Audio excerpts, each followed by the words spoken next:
Les objets et les souvenirs des 5 années qu'ils ont passées en Tunisie doivent tenir dans quelques valises. Un déchirement pour Oscar et son épouse. Ces 2 Ivoiriens ont fait le choix de rentrer au pays. Ils ne veulent plus subir les agressions et les menaces quasi quotidiennes. J'ai mis mes premiers pas ici. Après 4 mois, 5 mois, j'ai commencé à regretter d'être ici. Franchement, il faut que je le dise, je suis venu ici, je ne suis pas tranquille. Parce que dans le bus, on m'a une fois battu dans le bus.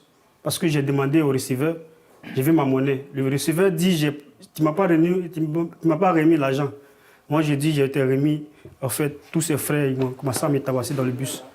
Propos racistes, expulsions, passage à tabac. Les témoignages comme celui d'Oscar se sont multipliés ces dernières semaines. Ils mettent en lumière le traitement réservé par une partie de la population tunisienne aux migrants subsahariens. Sur ces images amateurs des observateurs de France 24, des véhicules de police et un groupe d'individus rassemblés en bas d'un immeuble occupé par des clandestins. Cet homme, identifié comme le fils du bailleur, s'en prend violemment aux locataires en les insultant et en caillassant l'appartement. En vertu de la loi tunisienne désormais strictement appliquée, un propriétaire ne peut plus louer un bien ou héberger un étranger sans carte de résidence. Et les employeurs ont les mêmes consignes. Alors la situation est devenue intenable pour les subsahariens en situation irrégulière. Ce jour-là, devant l'ambassade de Côte d'Ivoire à Tunis, ils sont des centaines d'immigrés venus demander un rapatriement d'urgence dans leur pays. Mon bailleur m'a mis au dehors. Il m'a mis au dehors. Et puis, avant que je suis partie à la boutique, il y a des Tunisiens qui m'ont agressé. Pourtant, je suis enceinte. Je suis enceinte de 4 mois. Donc, c'est ça. Qu'est-ce qu'ils vous ont fait? Ils nous ont, moi, avec ma soeur, nous ont lapidé avec des cailloux, des petits cailloux. Ils disent, les Ivoiriens, rentrez chez vous, rentrez chez vous. Beaucoup y passeront la nuit, avant d'être transportés dans des cars comme celui-ci, direction l'aéroport. Ne prenez pas votre retour pour un échec, loin de là. Lorsque vous rentrez au pays, rentrez la tête haute. Parce que rester ici allait être une honte pour vous. Pour les retours volontaires, les candidats comme Edwige sont désormais exemptés des pénalités de séjour irréguliers. Elles s'élevaient à 25 € par mois. Normalement, j'ai une pénalité de 6 ans à payer vu que j'ai fait 6 ans. C'est une grosse somme, donc je ne pouvais pas me le permettre. Donc, soit je partais par OIM, soit par l'ambassade. La crise m'a encore plus facilité le départ rapide. Sinon, c'était vraiment lent le départ. Les autorités tunisiennes se sont engagées à faciliter l'organisation des rapatriements et à protéger en même temps les immigrés subsahariens de toute forme de violence à leur égard. Des mesures pour apaiser les tensions qui secouent le pays depuis les déclarations du président Kais Saied. Il avait, dans un discours, dénoncé entre autres la présence de hordes d'immigrés clandestins, supposément responsables de violences et de crimes en Tunisie. Des propos qui ont suscité l'émoi chez une partie de la population et qui ont été condamnés par les ONG et le principal syndicat du pays. Les mots de Kais Saied auraient eu pour effet, d'après les migrants déjà marginalisés, d'accentuer les mauvais traitements qu'ils subissent. Nous les retrouvons à des milliers de kilomètres de là, sur le tarmac de l'aéroport d'Abidjan. Des rapatriés soulagés d'être rentrés au pays, parmi eux Oscar que nous avions rencontré à Tunis. Je suis descendu, mais je ne reconnais même pas l'aéroport. Franchement, tout a changé ici. Tout a changé ici. Bon, pour la grâce de Dieu, je me sens vraiment chez moi. Je suis contente. Je suis contente d'être parmi mes frères et sœurs. J'ai rien à dire, je n'ai pas de souvenirs de où je suis quittée. Voilà. On a traversé des moments difficiles là-bas. Bon. Pour les accueillir, des membres du gouvernement, leurs familles, les rapatriés sont ensuite installés dans un centre d'accueil pendant 3 jours pour une prise en charge médicale et psychologique. Nous sommes très heureux d'accueillir ce soir nos compatriotes qui ont volontairement décidé de revenir chez eux en Côte d'Ivoire à la suite des événements malheureux qui ont eu lieu en Tunisie. Quelques 1300 Ivoiriens ont fait une demande de rapatriement. La Tunisie abriterait au total environ 7000 ressortissants de cette communauté. éclaireur, j'ai envie de parler des filets sociaux dont vous avez parlé hier. Voilà. Et vous nous avez donné des témoignages de jeunes qui aujourd'hui s'en sortent. Je trouve que c'est vraiment formidable. C'est une bonne chose et je pense que le dispositif est vraiment bienvenu pour permettre aux jeunes, n'est-ce pas, de se prendre en charge, d'être autonomes. Donc, j'aimerais que tous les jeunes de Côte d'Ivoire qui ne savent pas quoi faire de leur jeunesse s'approprient, n'est-ce pas, le programme, le projet, afin d'essayer vraiment de s'en sortir. Au lieu d'essayer de prendre la route de l'immigration clandestine et aller risquer leur vie, mourir dans la Méditerranée. On a vu dernièrement des images en Tunisie où même une femme a accouché. Franchement, elle était entourée de plusieurs femmes qui dans un brouillard, excusez-moi, pas possible. Et c'est vraiment désolant. Alors que dans un premier temps, ils avaient été chassés par les Tunisiens. Les autorités ivoiriennes ont mis en place des avions pour les faire rentrer en Côte d'Ivoire. Malheureusement, beaucoup ont préféré rester. Et aujourd'hui, rebelote. Ils sont encore en train d'être pourchassés par les Tunisiens. Franchement, ça fait mal. Ça fait mal, mais en même temps, je pense que ils sont responsables de ce qui leur arrive, puisqu'ils ont choisi la route de l'immigration, parce que ceux qui sont en Tunisie, je pense que leur projet final, c'est de rallier l'Europe. Voilà, c'est pour cela que certains ne préfèrent pas retourner dans leur pays d'origine. Donc, c'est malheureux. Voilà. Donc, je voudrais dire que ce projet de filets sociaux est une bonne trouvaille pour les autorités ivoiriennes et j'espère que à l'avenir ou dans quelques mois, on arrivera à 100% de jeunes autonomes qui vont être conscients que leur avenir leur appartient et que lorsqu'on met en place des programmes de ce type-là, il ne faudrait pas qu'ils le refusent. Bien au contraire, il faudrait qu'ils y adhèrent et ça va leur permettre évidemment de se prendre en charge et d'être responsables. Voilà ce que je voulais dire par rapport aux filets sociaux et aux dispositifs proposés par le gouvernement. Donc, chef éclaireur, je voulais revenir sur le cas de nos frères et sœurs qui sont en Tunisie. Ok. Et j'ai écouté l'intervention de leur représentant. Sauf qu'il a dit quelque chose. Et selon lui, ceux qui sont rentrés dans la première vague là, vous savez, le président tunisien, il n'a pas été tendre. Et donc, depuis cette date-là, les gens devraient prendre leurs précautions. Le représentant des Ivoiriens, je crois, de la Tunisie, il dit ceux qui sont rentrés ont reçu, c'est vrai, une somme, je crois, de 160 000 et ils auraient monté leur projet que jusque-là, que personne n'a reçu de financement. Chers frères et frères, ça, je ne tire pas des cheveux. Vous savez, on a des témoignages. Ils disent que Mamadou Touré, beaucoup sont allés faire des demandes en tout cas, de déposer des projets et beaucoup d'entre eux se sont mis sur la route de l'exil. Enfin, pas de l'exil. Et ils se sont mis, en tout cas, sur la route voilà, de l'Europe, par le désert et ensuite la Méditerranée. Mais nous-mêmes ici, on a accusé Mamadou Touré de cette façon de gérer. Et effectivement, beaucoup d'entre eux qui ont pris cet argent-là, sous prétexte qu'ils vont faire tel projet, se sont, en tout cas, ont pris la route de l'aventure. Mais si ceux qui se sont retrouvés dans ce cas, vous avez déjà pris de l'argent, ça n'a pas marché, on vous a retourné des forces. Fort heureusement que le gouvernement même vous a mis des avions à disposition.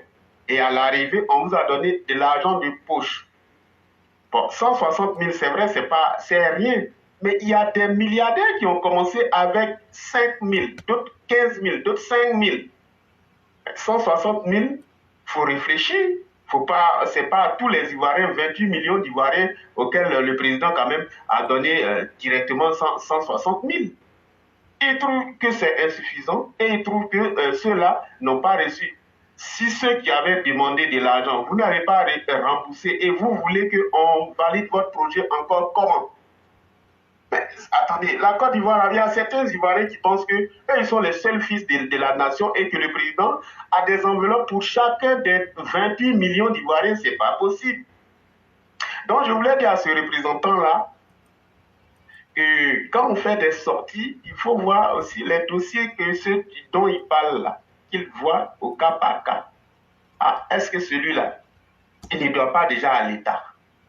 Bien que leur situation est déplorable, mais chers frères et pleureurs, quand vous entendez certaines personnes qui sont sur le chemin de l'aventure, on a vu plein qui sont dans la forêt de Tunisie ou bien même de la Libye.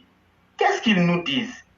Oui, je préfère mourir que de retourner chez moi. Est-ce qu'un Ivoirien, soyons francs entre nous, peut dire aujourd'hui qu'il préfère mourir que de rentrer en Côte d'Ivoire? Mais maintenant que ça chauffe, voilà quand on va vous mettre au milieu du désert où on ne peut pas envoyer d'avion. Il n'y a pas d'ambassade. C'est là qu'on trouve maintenant qu'on fait appel au gouvernement. Bon, soyons sérieux. Il y a un pays qui est là, qui est la Côte d'Ivoire, quand même qui est la vitrine de l'Afrique de l'Ouest. Si vous abandonnez ce pays-là, mais les autres étrangers, ils viendront à votre place. Quand on va demander cet argent-là à Mamadou Touré et que lui, il vous donne, parce que Mamadou Touré, il faut le reconnaître, il a été trop généreux dans cette histoire de gestion. Oui, c'est pour ça que nous souhaitons que d'ailleurs ces élections-là, vraiment, il gagne. C'est un jeune, il s'occupe des jeunes. Il peut certainement qu'il y a eu des partis où ça n'a pas marché, où ça n'a pas fonctionné.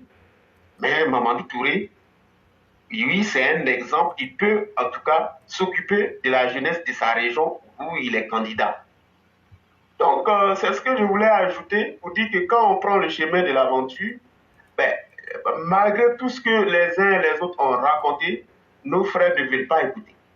Et quand vous êtes en Europe ou aux États-Unis, ils diront, mais pourquoi toi tu es là-bas? Pourquoi tu ne viens pas? Pourquoi toi tu essaies de nous décourager alors que telle personne a construit? Moi aussi je vais aller faire. Sauf que ça ne réussit pas à tout le monde. Il y a beaucoup qui sont restés au pays, mais qui ont réussi, qui n'ont rien à envier à ceux qui sont même dans les pays occidentaux. Donc c'est ce que je voulais dire à nos frères qui rêvent encore de l'aventure, aller encore de l'aventure, qui rêvent encore ce même chemin, et que bon, à un moment donné, ils doivent se rendre à l'évidence. Donc c'est ce que je voulais dire, comme Mère Fiona Cora voulait parler, donc je lui laisse la parole. Ok. Et avant de donner la parole à Mère Fiona, j'allais ajouter ceci, chers frères. Voyez-vous, qu'est-ce qui coûte plus cher que la vie? Mais rien. Tu es dans une sale situation où ta vie est menacée. On envoie un avion, sauver ta vie. Moi, je préfère être en vie, sain et sauf, même si je ne gagne rien après, que de dire que je suis en ce moment dans le désert. Parce que les réalités sont en face maintenant. Ceux qui n'aimaient pas leur vie, là, qui ont trouvé des arguments, maintenant que vous êtes au désert, là, qui s'occupe de vous? En tout cas, ce n'est pas nous. Et chers frères, ce que je vais ajouter, si eux-mêmes, c'est ce que j'ai dit pour simplifier depuis la dernière fois, si eux-mêmes, ils se foutent de leur vie, là, c'est pas nous, on va faire du babysitting pour eux. Nous aussi, on s'en fout de vous. Ça, c'est un. Moi, je vous vois toujours depuis très longtemps, quand je vais au Maroc. Le gouvernement fait trop pour vous. Chaque fois, on vous rapatrie. C'est pas parce que c'est devenu une situation connue de tous. Mais presque chaque fois, moi, je vous vois. Mais laissons ça. Il y a certains qui ont pris l'argent. Ce qu'ils ont dit, ils vont faire, n'ont pas réalisé. Ils disent forcément, ils ont fait une fixation, il faut qu'ils rentrent en Europe. Bon, tu n'es pas rentré en Europe, tu as pris l'argent des Ivoiriens. L'argent que Mamadou prend là, c'est l'argent des contribuables. Et c'est pour ça qu'on se plaignait. Vous n'avez pas payé ça, vous dites 160 000. Bon, hier, là, moi, j'ai lu un document ici où on remet les sommes de 200, 300 000 francs aux gens et ils disent qu'ils s'en sortent. Si les 160 000 là, toi-même tu avais là, pourquoi tu as pris? Il fallait dire non, moi j'ai plus que ça, donc je ne prends pas. Mais pourquoi tu as pris? Donc il faut ramener les 160 000 là. Et puis il faut retourner en Tunisie. Et puis on va voir maintenant si tu es garçon. Comment on a sauvé vos vies. C'est pourquoi vous êtes en train de faire ça. Maintenant là, il n'y a pas un avion qui va partir. Ça c'est un. Si vous voulez là, mourir là-bas, on s'en fout de vous. C'est nous on vous dit ça. S'ils veulent là, il n'a qu'à prendre le micro, il n'a qu'à s'asseoir sur Facebook. On s'en fout de leurs explications. C'est ce qu'on est en train de leur dire. Cette fois-ci là, on n'aura point pitié d'eux. Qu'ils crèvent là-bas, ce n'est pas nous notre problème. En réalité, je ne sais pas si on se comprend. On est en train de leur dire qu'on s'en fout d'eux. Vous les gens de Tunisie là, on s'en fout de vous. Si vous voulez là, ils n'ont qu'à vous rôtir. Si vous voulez là, ils n'ont qu'à vous couper les têtes. On s'en fout de vous. Puisque vous-même là, vous ne donnez pas la valeur qu'il faut à votre vie. Puisque vous-même là, vous ne voulez pas vous respecter là. Laissez-nous comme ça. On s'en fout de vous. C'est ce que moi je voulais ajouter avant de donner la parole à Mère Fiona. Merci beaucoup, c'est très bien dit. Merci beaucoup. Ok, merci Adamant, merci pour ton intervention et je dis merci aussi au frère qui nous a rejoints. C'est vrai, éclaireur, comme on dit, trop c'est trop. Parce qu'on ne peut pas continuer à aider des personnes qui ne veulent pas qu'on les aide, au fond. J'ai vu une vidéo d'un jeune homme qui a vraiment pris conscience et qui a dit que effectivement il a poussé un coup de gueule pour dire que les Ivoiriens qui sont en Tunisie là, vraiment, on en a marre d'eux, ils n'ont qu'à crever là-bas et que vraiment, il a dit comme toi en fait, hein, que trop c'est trop, on ne peut pas continuer à avoir pitié de ces gens-là qui au fond, voilà, ne sont pas conscients du danger qui les guette et voilà, persistent à rester chez des gens qui ne veulent pas d'eux.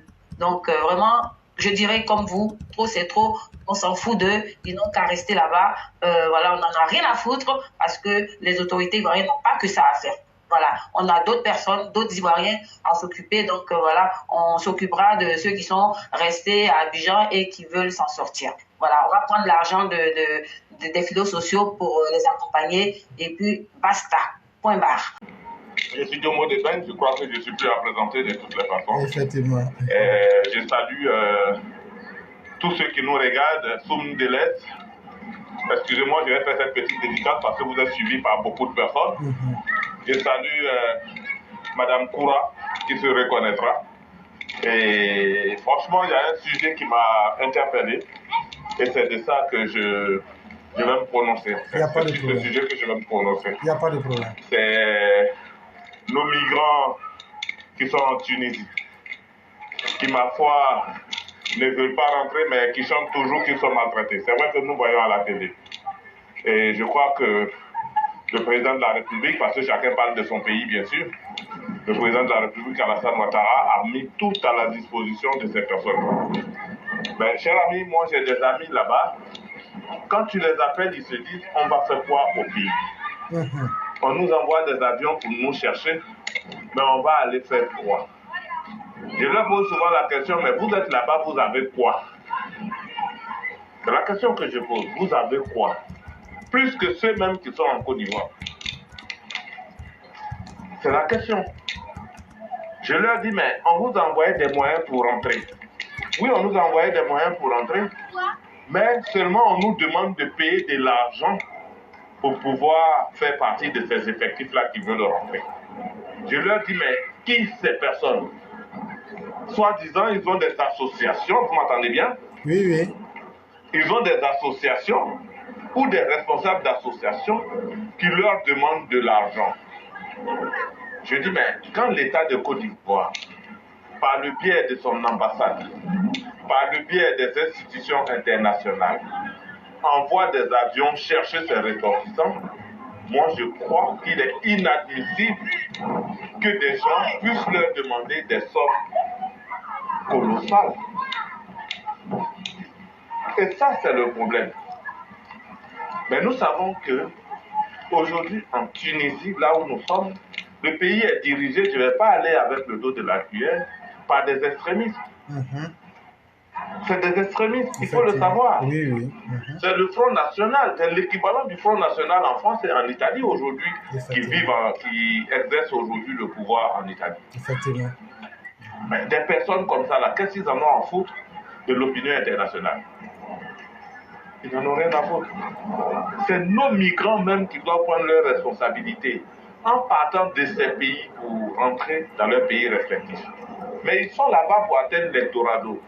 Mais ils ne passeront pas par là-bas parce que non seulement on ne va pas les laisser, mais aussi nous qui sommes en Europe ici, à qui peut-être ils demandent de l'argent, ils n'en auront pas puisque nous-mêmes n'en avons pas mieux qu'eux. Donc, ce sera une sensibilisation, vraiment, et je dis, collective, mais a priori à commencer par ses propres migrants. Parce que les parents souffrent au pays. Quel parent va entendre que ton fils est dans un état pareil et que tu ne vas pas taper à toutes les portes? Et encore, s'il n'y a pas de possibilité, on accuse le gouvernement de ne rien faire.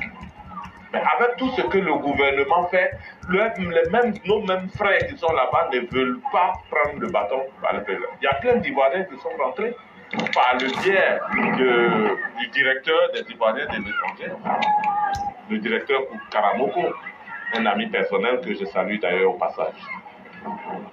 C'est malheureux. C'est malheureux. Et tous les toits, ils souffriront. Et tous les toits, on va les massacrer.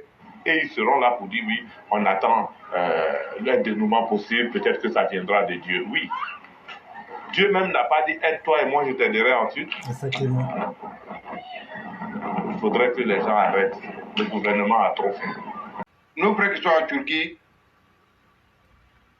tout ce qui se passe là, il n'y a pas un Africain qui va voir ça et puis aimer ce qui est en train de se passer.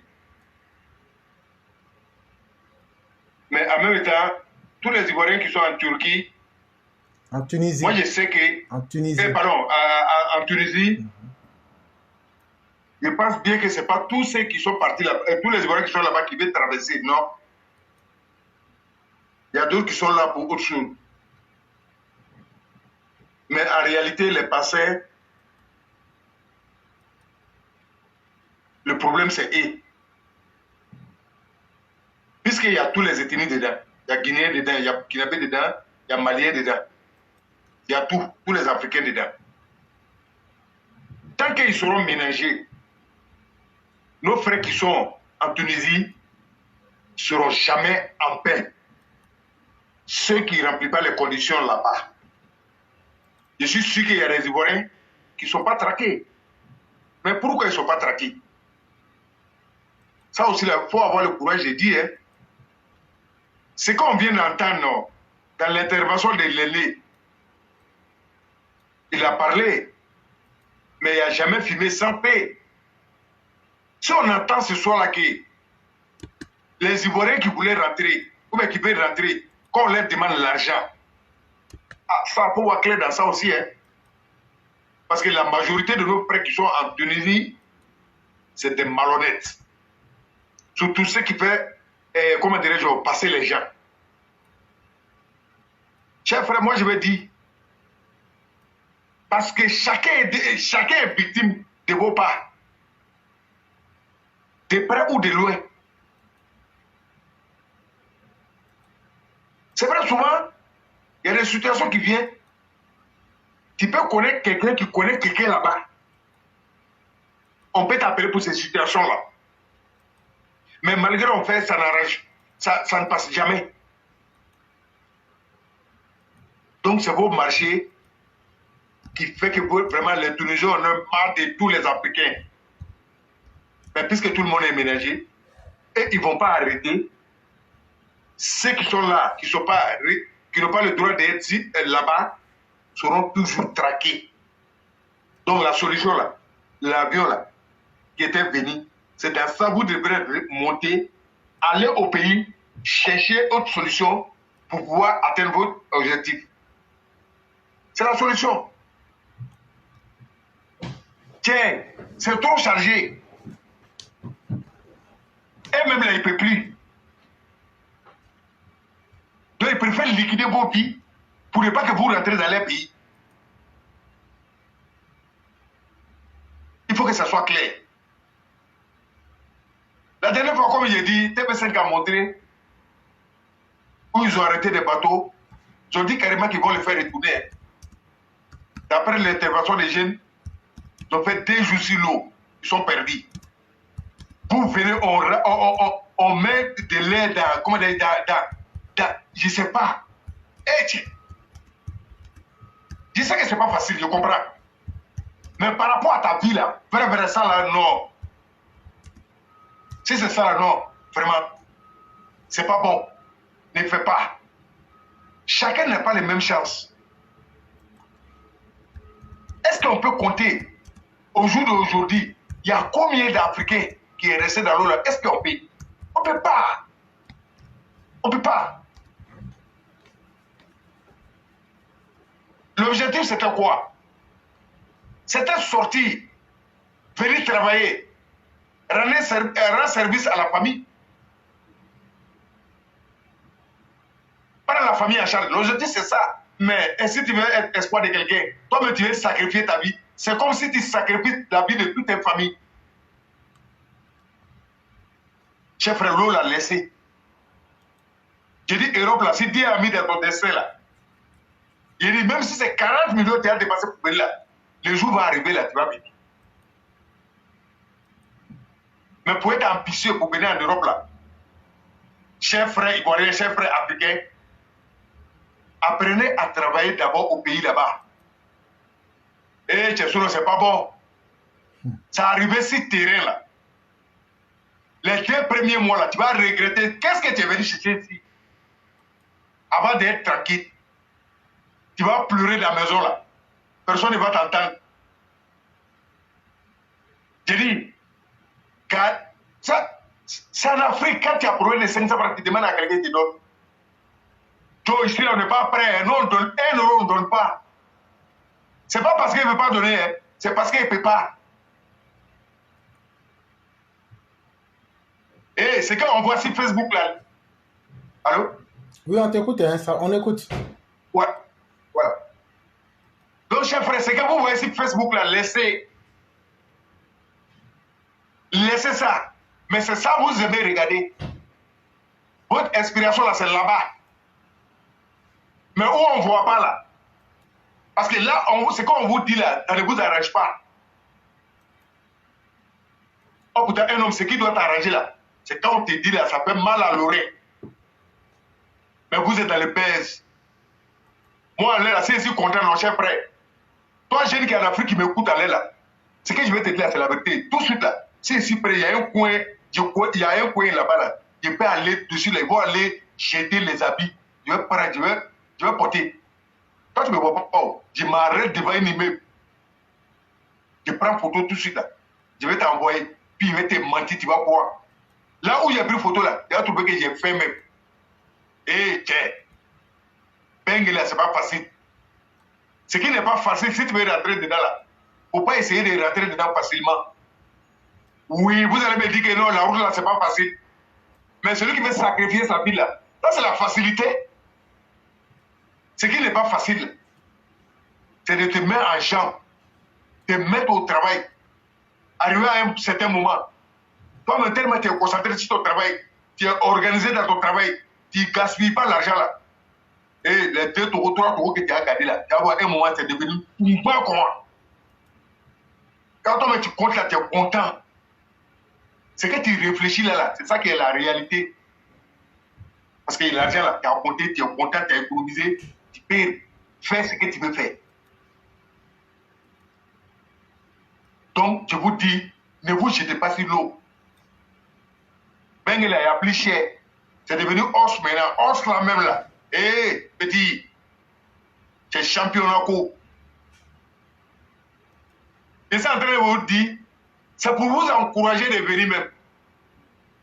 Parce que si tu prends la voie normale, tu es sûr et certain que dans 7 h, 8 h, 10 h du temps là, tu es déjà là. Puis c'est propre, tu es rassuré. Mais tu vas aller t'asseoir sur chambre, hein? Si la main, quelqu'un prend ton argent, toi-même tu donnes l'argent, des millions, on vous kidnappe là-bas, on envoie l'argent. Toi tu les donnes, ta vie là, tu mets ta vie sur l'argent, tu lui donnes. Un voyou qui est là-bas.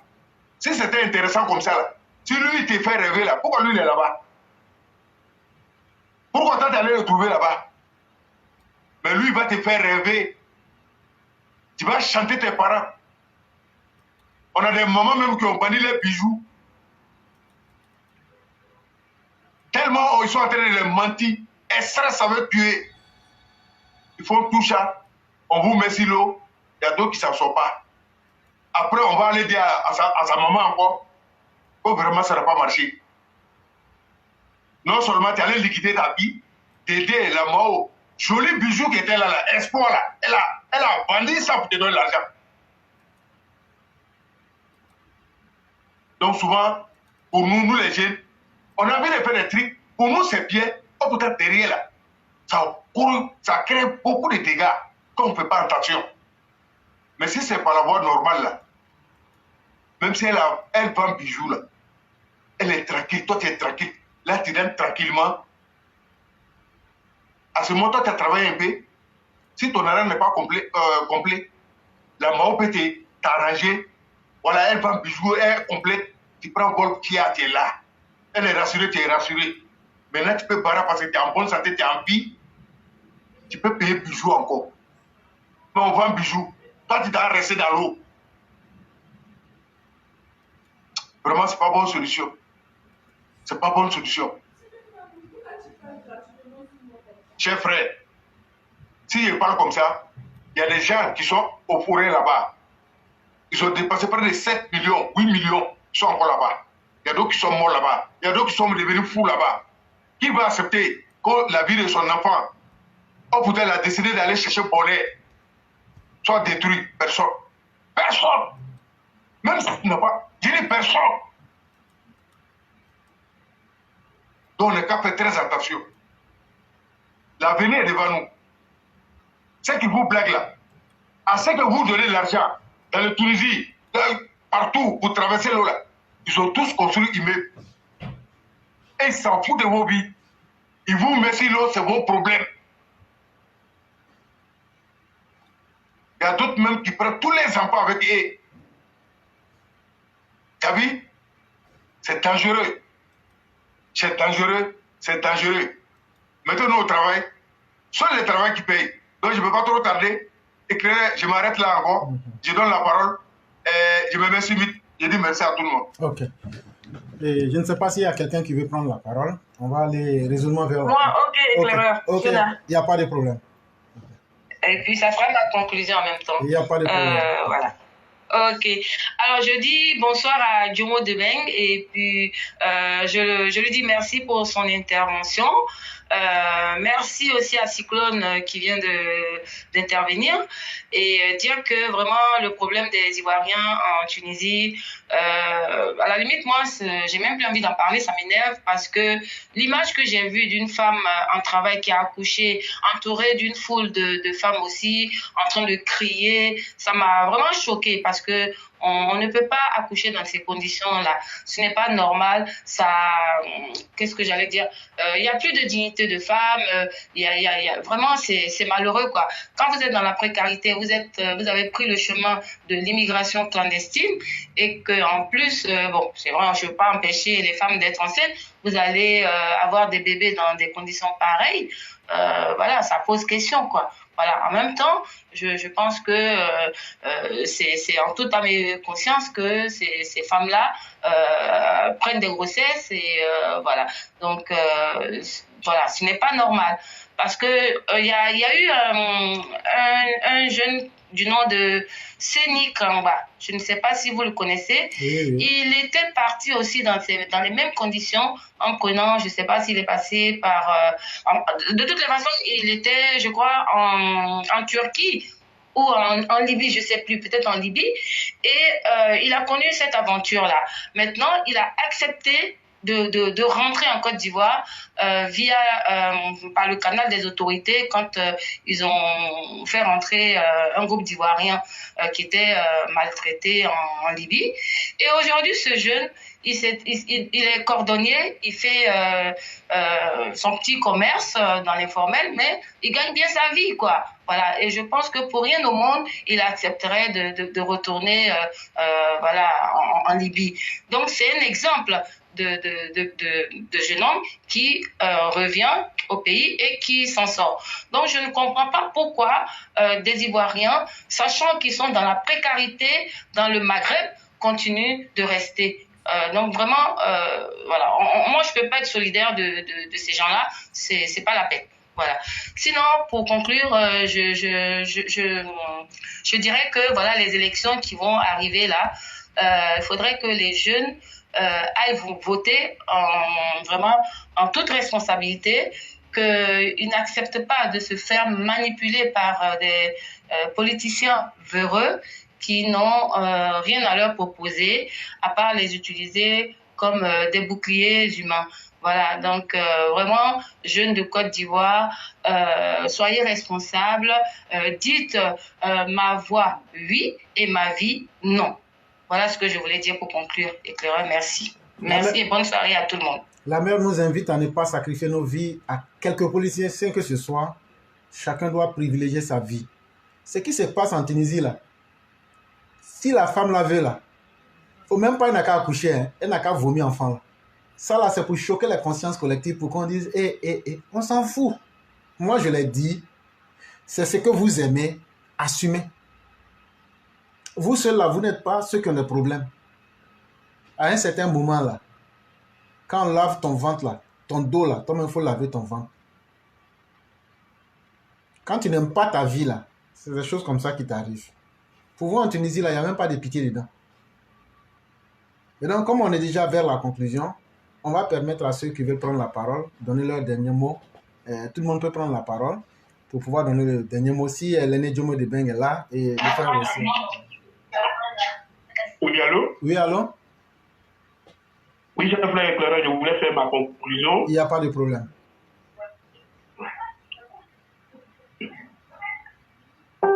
Ok, je remercie infiniment tous les panélistes. Je remercie tous les panélistes. Le frère Mohamed, Djomo de Beng qui vient de parler, sauf qu'il a donné un détail qui m'a beaucoup interpellé. Et je ne crois pas que son correspondant qui se trouve en Tunisie dise la vérité. Parce que tout ça aussi, ça nuit à l'image du président et donc à la Côte d'Ivoire, qui quand même, pratiquement, on a été les premiers à rapatrier nos concitoyens qui se trouvent en difficulté en Tunisie. Quand son correspondant dit qu'il faut payer avant d'être sur cette liste, je ne suis pas là-bas, mais je ne peux jamais croire à cette version. C'est pas possible. Pendant que on dit à tout le monde, uniquement sur volontariat, que les gens se présentent, des gens qui sont pourchassés, qui ont tout perdu. Ça veut dire que ceux qui sont partis là, comment ils ont fait pour pouvoir financer? Alors, donc, ces gens qui disent de ces mensonges-là, qu'ils arrêtent. Ce n'est pas de la vérité. Ça ne peut pas être de la vérité. Qui peut croire à cela? On m'a chassé brusquement, et ceux qui ont pu venir, vous allez me dire qu'eux tous, ils avaient de l'argent sur eux. Ils cherchent leur vie, ils se cherchent déjà, c'est-à-dire ils sont chassés dans la catastrophe, et vous pensez qu'eux, ils ont eu l'argent pour pouvoir être parmi les volontaires. C'est pas vrai. Donc, cher Djomo de Beng, dis à ton correspondant là qui dit faux, qui ment, qui ne dit pas la vérité. Donc, le cas tunisien est tellement révélateur qu'il faudrait qu'on ne cesse de dire encore à nos frères qui sont là-bas. Le président actuel, il est clair là-dessus. Et donc, ça ne sera pas la dernière fois. Et il n'est pas à son premier coup d'essai. Et donc, tous ceux qui résident encore en Tunisie, écoutez, c'est eux-mêmes, on n'a pas besoin de leur donner des conseils. Je pense que la situation, parce qu'il y en a qui pensent que c'est seulement à Sfax. Non, cette seule ville-là, ça va s'étendre certainement à d'autres villes à la moindre occasion, et ça sera en tout cas généralisé. Donc, la Côte d'Ivoire accueille beaucoup de personnes qui veulent venir investir, qui veulent venir travailler. Donc, vous qui êtes des Ivoiriens qui se trouvent encore en Tunisie, si vous pensez que vous ne pouvez pas revenir, bon, ceux qui veulent aller travailler en Côte d'Ivoire, en tout cas, ils seront les bienvenus. Ceux qui veulent se décider, on les aidera à venir. Mais ceux qui persistent encore, qui pensent qu'on va envoyer des hélicos spécialement dans le désert, qu'ils se trompent. Pendant que vous pouvez aller dans notre consulat ou ambassade en Tunisie, je pense qu'il est encore temps avant que d'autres situations dramatiques ne surviennent. Donc, c'est ce que je voulais dire. Vraiment, merci beaucoup à tous les panélistes, merci à tous les élèves de la classe EPV, merci à tous les Ivoiriens qui nous écoutent. Et donc, on se retrouvera lundi, Inch'Allah. Et donc, je reste à l'écoute. Bonne soirée à tous. Okay. Oui, je vais prendre la parole. Il n'y a pas de problème. Oui, merci au monsieur qui vient de parler. Je ne sais pas son nom, c'est Kouni Adama. Adama Kouni. Oui, monsieur Adama Kouni, merci beaucoup. Merci. Franchement, je remercie aussi Fiona, cette belle voix qui nous illumine à chaque fois que nous sommes en écoute. Malheureusement, Cyclone, je crois qu'il n'est pas là aujourd'hui. Après, il y a le poids de la forêt, là, le Sénoufo vilain, là. Il n'est pas là aujourd'hui. Oui.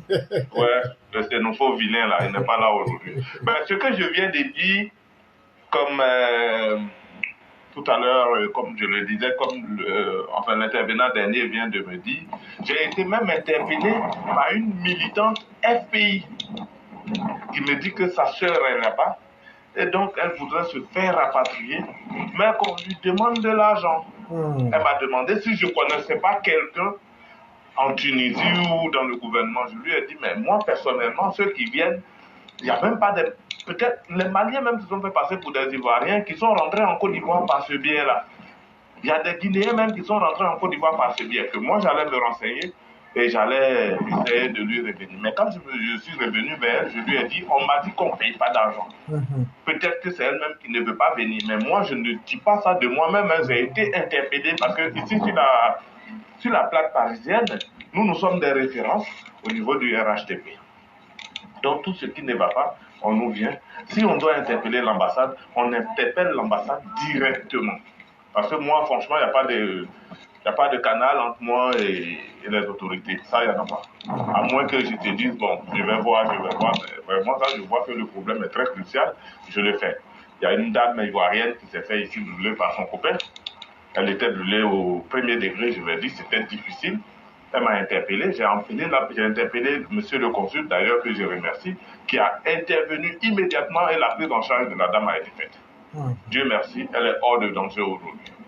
Donc, pour dire que ce n'est pas des trucs imaginés, c'est des choses qui nous reviennent. Si c'était des gens de notre parti, on allait dire oui. C'est des gens des autres partis que nous, on aide. Même pas, on ne les connaît même pas, mais on les aide. Pour vous dire que c'était ça, quoi. Et vraiment, je remercie Éclaireur. Je te remercie. Infiniment merci. Et je te dis que le courage que tu as eu, c'est un courage qui ne dit pas son nom. Continue, cher frère. Continue. Vous savez, on dit que l'eau qui tombe goutte à goutte finit toujours par percer la pierre. On n'est pas loin de percer cette pierre. On ira. On apportera chacun à son niveau notre petite pierre à l'édifice. Et tant que nous aurons pas ce courage, cette possibilité d'intervenir sur le direct, nous apporterons notre petite contribution. N'en déplaise à ceux qui disent qu'on... Enfin, on ne m'a jamais dit ça, mais n'en déplaise à ceux qui pensent que nous ne disons pas souvent la vérité. Mais la vérité, c'est que nous sommes tous pour la Côte d'Ivoire. Et j'ai interpellé les gens sur l'élection aujourd'hui. Et Fiona aussi, elle a intervenu. Il ne faut pas que quelqu'un se laisse manipuler. C'est ce que moi j'ai dit.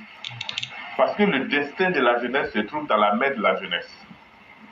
Malgré qu'on a un ministre jeune qui, ma foi, fait le travail du gouvernement, c'est vrai.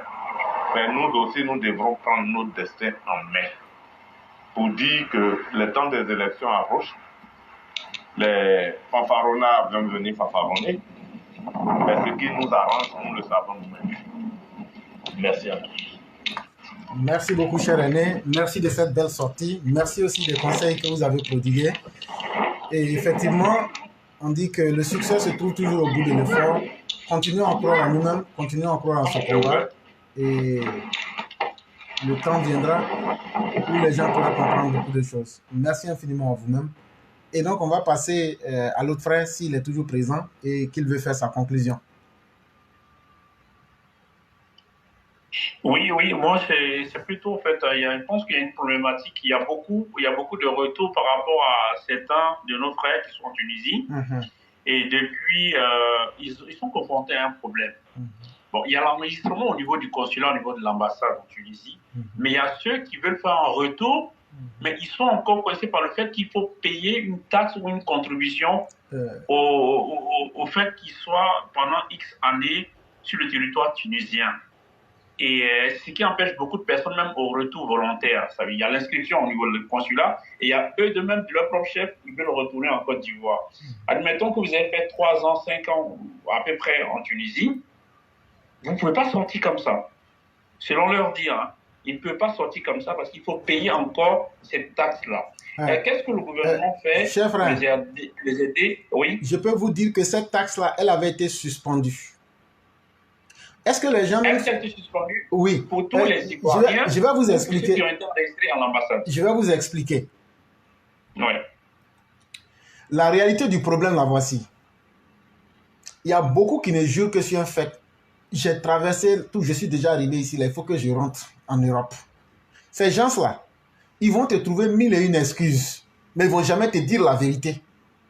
Mais leur propre vérité... Ils se mentent à eux-mêmes. Voilà. Et donc, leur propre vérité qu'il faut se dire, c'est que nous, quel que soit, on préfère mourir ici, on ne retournera pas. Mais nous, notre objectif, c'est l'Europe. Ceux-là, ils vont te dire tout et rien. Il y a des gens qui ont dit non, qu'eux ne pouvaient pas atteindre la capitale. L'ambassade les a appelés, ils disent non, on ne peut pas aller à la capitale. Et ça, c'est un premier cas. Il y a un deuxième cas que Djomo Debeng a évoqué. Aujourd'hui, on a affaire à des ultranationalistes, à l'extrême droite. Eux-mêmes, ils disent qu'ils n'aiment pas les étrangers. Est-ce qu'on comprend ça bien? Leur président se fait appeler Robocop. Il est là pour une action concrète.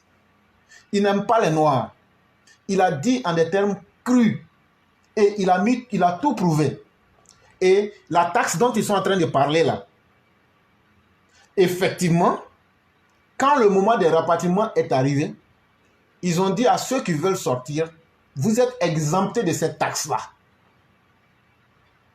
Donc partez pour ceux qui veulent partir. Et c'est surtout ceux qui étaient dans l'illégalité, on leur a demandé de quitter. Donc ceux qui viennent avec cet argument-là, ça ne tient pas. La taxe avait été levée. D'accord. Troisième facteur, il y a ceux qui sont là-bas. Je me suis un peu trompé dans l'idée. Et quand tu as répondu, ça m'a un peu déconnecté. Désolé. Voilà, non. C'est au niveau de l'ambassade. Il y a des gens qui sont là-bas. Et Djomo Debeng a bien rectifié. Peut-être que la dame ne s'est pas bien renseignée. Ou bien que celle qui lui a donné l'information ne lui a pas dit la vérité. Non. Chers frères, ce sont des gens dont la vie est en danger. Tout le monde entier a vu. Tout le monde entier a condamné. Et Robocop et sa bande ont été pris la main dans le sac. Eux-mêmes, ils se sont confondus bizarrement en excuses. Ils ont dit tous ceux qui veulent sortir, sortent. Je prends le cas de la Côte d'Ivoire. On dit, bon, l'avion vient tel jour. Venez à l'ambassade vous inscrire. Pourquoi ils n'ont jamais dénoncé celui qui prenait l'argent avec eux? Parce que le moment où les gens sortaient, et puis aujourd'hui, là, il y a au moins 1 ou 2 mois maintenant, pourquoi au moment où ils se faisaient enregistrer à celui qui leur a pris l'argent là, pourquoi il n'y a aucune personne qui a dénoncé ça? C'est maintenant qu'ils sont dans une nouvelle situation, qu'ils inventent des mensonges pour dire que des gens ont... Bon, ils n'ont qu'à donner le nom de la personne qui a pris l'argent avec eux. Parce que moi, je ne me vois pas en train de donner l'argent à quelqu'un sans connaître son nom. Bon, on peut dire qu'ils ne connaissent pas le nom. Bon, et la personne est comment? Ils n'ont qu'à décrire la personne. Au moins là, vous ne connaissez pas son nom parce qu'il a caché son nom. Bon, c'était au niveau de l'ambassade, puisque les structures qui ont accueilli les gens pour pouvoir les enregistrer, c'était au niveau de l'ambassade. Bon, donnez la description de la personne. Et c'est là qu'on se rend compte qu'ils ne pourront pas donner la description. Et donc ça encore, c'est un autre mensonge. Et donc, en réalité, ces personnes-là veulent utiliser cette situation comme du chantage. Et on va les laisser dans ça. On va les laisser dans leur enfer et puis progresser passer à autre chose. Parce que des gens, on prend votre vie au sérieux. Est-ce que moi, là où ma vie est menacée, là, si quelqu'un vient m'aider, là, est-ce que ce sont des arguments farfelus que je vais prendre pour lui perdre le temps? Mais si vous-même, vous sentez que vous n'êtes pas menacé et que ça vous plaît, mais vous restez dedans. Le reste, ça va venir après, mais vous ne devez plus vous plaindre.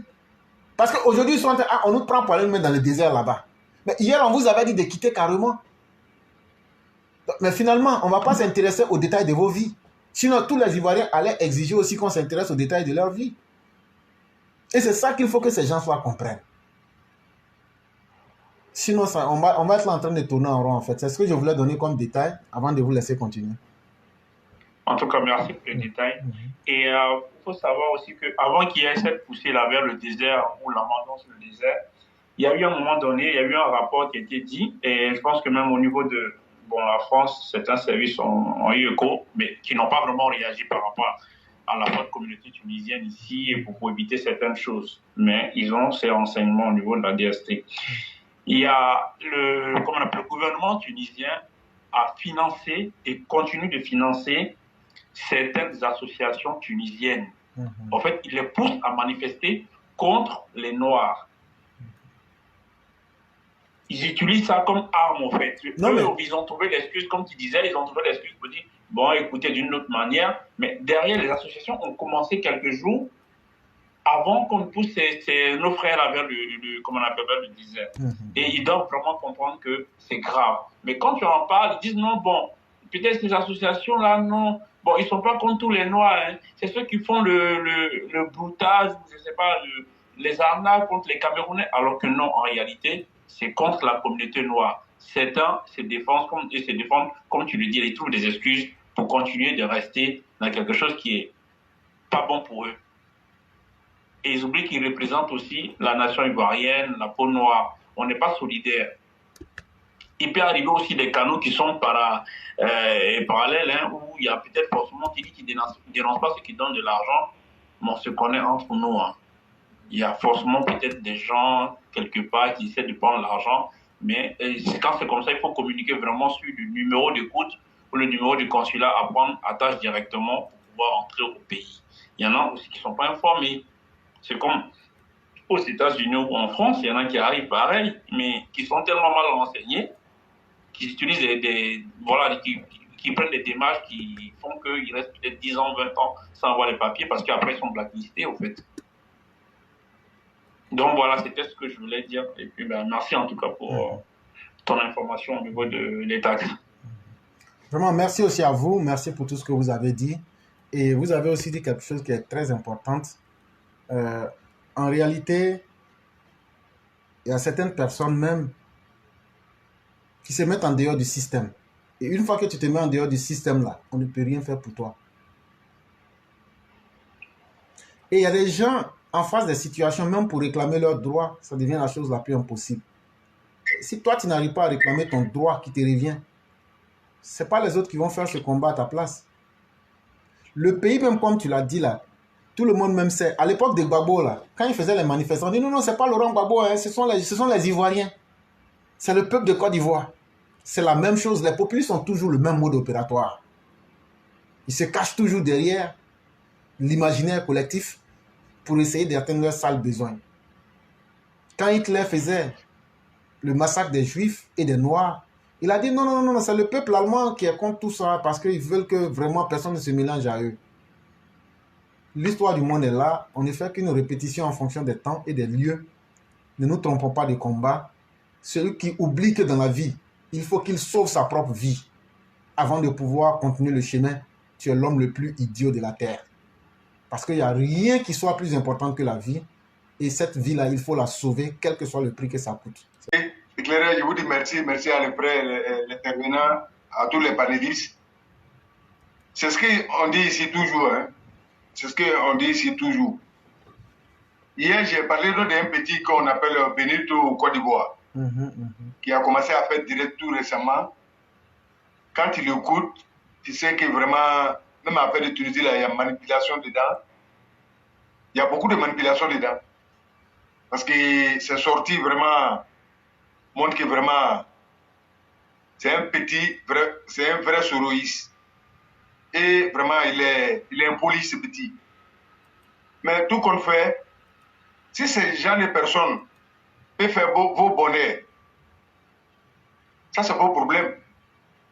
Ce qu'on sait, quand il y a eu problème en Tunisie, même dans la frontière en Ukraine là-bas, c'est le président qui a dépêché des avions pour aller chercher les Africains. On a vu, tous les moyens sont là. En toute sincérité, affaire d'argent là, moi je ne crois pas. Vrai, là, mais moi, en tout cas, moi personnellement, je ne crois pas. C'est là, ils savent dans quoi ils sont. Mais comme nous sommes là, la Côte d'Ivoire, c'est nos pays. Les dénigrements, ça ne passe pas. Les sabotages, ça ne va pas passer. À un moment donné, on a beaucoup à faire à Côte d'Ivoire. Pour construire le pays, ce n'est pas à présent seul on va demander. C'est avec les Ivoiriens que le président doit construire la Côte d'Ivoire. Parce que tout est fait pour nous, la population. Si quelques Ivoiriens refusent de rentrer, de ne pas travailler, et même s'en foutent de leur pays, et que là, il y a des gens qui sont là-bas et ils parlent. Quand ils leur donnent des conseils, ils te trouvent un vrai ennemi. Oui, tout simplement, ce que lui il demande, ce que le service que lui demande avec toi, si tu n'es pas arrivé à faire, ou tu lui donnes des conseils, ah ouais, tu as eu à faire. Mais chacun a son problème, hein. Chacun a son problème. Il faut qu'on se dise la vérité. Tout traversé est malvenu. La Côte d'Ivoire, personne n'est pourchassé. Les Ivoiriens qui vivent en Occident, chacun d'entre nous rêve de retourner au pays. Oui, pour aller s'installer, pour aller travailler, parce que les chemins sont là. Mais on ne peut pas laisser ça pour fi. Ne me dis pas que chacun n'a pas la chance à payer. Partout où on travaille, on gagne un pays. Voilà, on n'a qu'à s'organiser, c'est tout. Mais avant de venir, même, il faut informer chez toi d'abord. Nos jeunes qui risquent leur vie sur l'eau, là, la majorité, c'est rien fait. C'est rien fait. Quand tu ne sais rien fait chez toi, tu veux venir dans un pays où tu ne travailles pas, tu ne manges pas. Tu as venu faire quoi? Il y a d'autres qui vont travailler, mais il y en a plein qui sont versés ici pour avoir le courage de dire, dans les châteaux rouges, châteaux d'eau. Maintenant, ils ont la gare de Saint-Denis, ça n'existe plus. Mais qu'est-ce qu'on voyait là-bas? On ne peut pas venir en Europe ou venir être charge sur les Européens. Pour venir travailler ou penser à chez toi. Mais pour prendre ces risques-là, il faut éviter de l'eau. Donc moi, je souhaite bonne chance à tout le monde. Mais tous ceux qui vont venir sur l'eau là, on ne va pas se voir à plus pour raison que je vais faire bénédiction. Parce que ton côté là, je ne regarde même pas. Ce n'est pas mon problème. À un moment donné, trop c'est trop. Si vous vous en foutez de votre vie, ne venez pas nous faire parler ici. Je parle de tous ceux qui veulent traverser, ça soit si chambre à air ou venir en Europe. C'est vrai, c'est le plus court chemin, mais il y a beaucoup des Africains qui sont restés dans l'eau. Et la vie continue. Il dit, nos frères africains qui sont en Tunisie là, on s'en fout. On s'en fout. Si les Tunisiens veulent, ils n'ont qu'à vous manger. Ils n'ont qu'à vous faire un tchèp. Ils n'ont qu'à vous faire un soupe. Ils n'ont qu'à vous faire un frites au poulet. Ils n'ont qu'à vous faire un ce que vous voulez. On s'en fout. Vous savez combien a coûté à l'État ivoirien d'affecter les avions par là où chercher en Tunisie? Qu'ils ont demandé aux Ivoiriens, les ressortissants ivoiriens de rentrer en Côte d'Ivoire. Vous étiez où? Vous étiez où? Donc nous, on va passer tout notre temps à se faire des débats pour vous. Quoi. On va passer tout notre temps à vous soutenir. Vous cherchez quoi derrière les Arabes? Mais vous cherchez quoi derrière les Arabes? Vous cherchez quoi chez les Arabes? Sachant très bien que ces gens ne vous aiment pas. Vous cherchez quoi chez eux? Vous cherchez quoi chez eux? Partir en Europe à se forcer. L'Europe même à l'air, ça ne va pas là-bas. Il ne peut pas vous dire que les caisses de l'État sont vides. Il n'y a plus l'argent en Europe. Il n'y a plus l'argent en Europe.